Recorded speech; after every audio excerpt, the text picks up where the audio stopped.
चलिए, आज हमारे शरीर के अंदर चलते हैं और उस कमाल के इंटेलिजेंस सिस्टम को समझते हैं जो अपने आप चुपचाप अपना काम करता रहता है।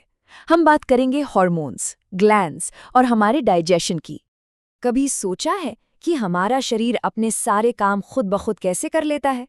मतलब हम सांस लेते हैं, खाना पचाते हैं, दिल धड़कता रहता है, ये सब ऑटोमेटिक कैसे होता है? देखिए, इसका जवाब इस बात में है कि हमारा शरीर कोई मशीन है ही नहीं। ये तो एक सुपर इंटेलिजेंट सिस्टम है, एक ऐसा सिस्टम जिसे कंट्रोल करते हैं कुछ केमिकल मैसेंजर्स और ग्लैंड्स। तो फिर इस पूरे इंटेलिजेंट सिस्टम का हेडक्वार्टर कहाँ है? हमारे दिमाग में। आइए देखते हैं कि शरीर का ये कंट्रोल सेंटर आखिर काम कैसे करता है। इस पूरे सिस्टम की जो भाषा है ना, वो है हॉर्मोन्स। ये वो केमिकल मैसेंजर्स हैं जो हमारे खून के जरिए पूरे शरीर में घूमते हैं और हर ऑर्गन को बताते हैं कि उन्हें कब क्या करना है। कह सकते हैं कि ये बॉडी का अपना कम्युनिकेशन नेटवर्क है। अब देखिए, दिमाग के दो हिस्से इस पूरे खेल को चलाते हैं, हाइपोथैलेमस और पिट्यूटरी ग्लैंड।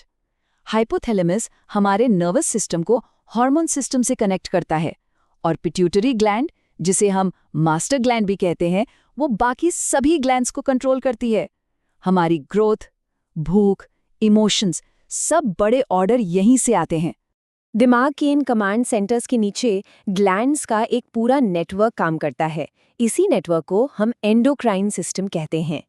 इसमें थायराइड, एड्रिनल और पैंक्रियाज जैसे बड़े खिलाड़ी हैं जो एक टीम की तरह काम करते हैं। हर ग्लैंड एक खास हार्मोन बनाता है जो शरीर के अलग-अलग कामों को, जैसे मेटाबॉलिज्म से लेकर स्ट्रेस रिएक्शन तक, सब कुछ मैनेज करता है। अच्छा, ये सब सुनने में तो ठीक है, पर असल में ये काम कैसे करता है? चलिए, इसे एक रोज के उदाहरण से समझते हैं, हमारे खाने के सफर से, यानी हमारे डाइजेशन सिस्टम से।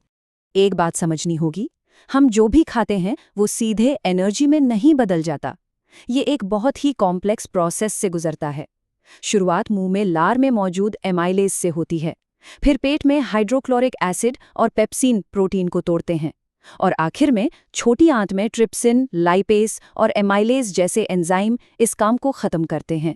लेकिन कहानी यही खत्म नहीं होती। डाइजेशन तो बस एक हिस्सा है। सच तो ये है कि हार्मोन्स हमारी जिंदगी के लगभग हर पहलू में शामिल हैं, हर जगह, हर काम में। जैसे डाइजेशन के बाद पैनक्रियास से निकलने वाला इंसुलिन हार्मोन हमारे खून में शुगर के लेवल को कंट्रोल करता है, और अगर इस सिस्टम में जरा भी गड़बड़ हो जाए तो डायबिटीज जैसी बीमारियां हो सकती हैं।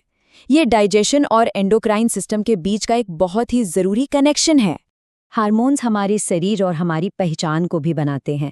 पुरुषों में टेस्टोस्टेरोन उनके फिजिकल कैरेक्टरिस्टिक्स और बिहेवियर पर असर डालता है।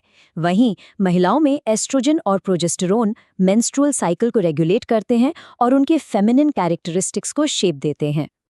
और बात सिर्फ शरीर की नहीं है, हमारे मन और इमोशंस पर भी हार्मोन्स का ही कंट्रोल है।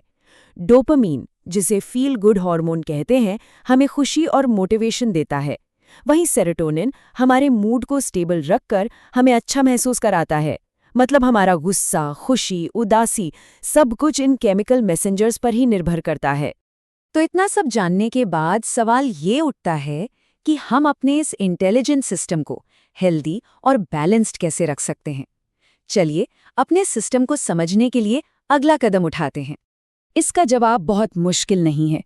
अपने हार्मोन्स को बैलेंस में रखने के लिए अच्छा पौष्टिक खाना खाना, रोज एक्सरसाइज करना और स्ट्रेस को कम करना, ये 3 चीजें बहुत जरूरी हैं। ये छोटे छोटे कदम हमारे शरीर के इस कॉम्प्लेक्स सिस्टम को बहुत बड़ा सपोर्ट देते हैं। आखिर में एक बात हमेशा याद रखनी चाहिए कि हमारा शरीर हमारी जिम्मेदारी है। इसे समझना और इसकी देखभाल करना, ये सब हमारे ही हाथ में है। अपने शरीर को समझना ही उसकी असली ताकत को बाहर लाने का पहला कदम है। तो अब सवाल यह है कि इस सुपर इंटेलिजेंट सिस्टम को और बेहतर बनाने के लिए अगला कदम क्या होगा?